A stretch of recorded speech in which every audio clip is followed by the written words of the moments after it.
très intéressant le rap dans la culture.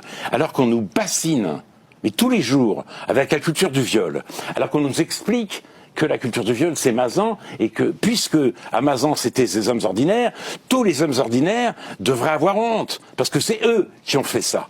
Mais la culture du viol, c'est dans le rap. C'est dans le rap, dans les paroles de rap, dans les comportements des rappeurs. Il y en a un là qui vient de faire arrêter aux États-Unis.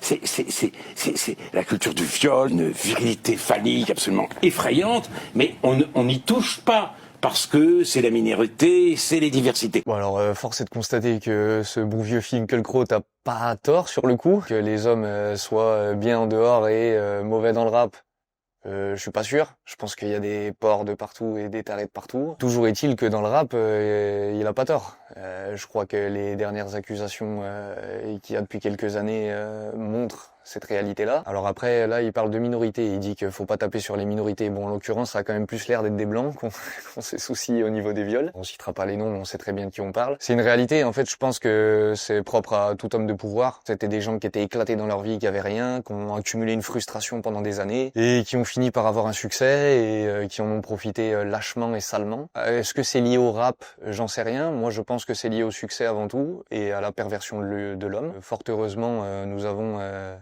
des centaines de rappeurs qui sont très corrects et très doux avec les femmes et qui n'ont pas de problème de comportement. Malheureusement, comme pour tout, le négatif fait toujours plus de bruit. Après oui, c'est sûr que dans le rap, il y a cette posture qui vise pas à respecter les femmes. Il y a quand même énormément de phrases qui visent à sexualiser les femmes, qui visent à en parler comme des objets. Je suis pas sûr que ce soit un message à passer, un message qui élève.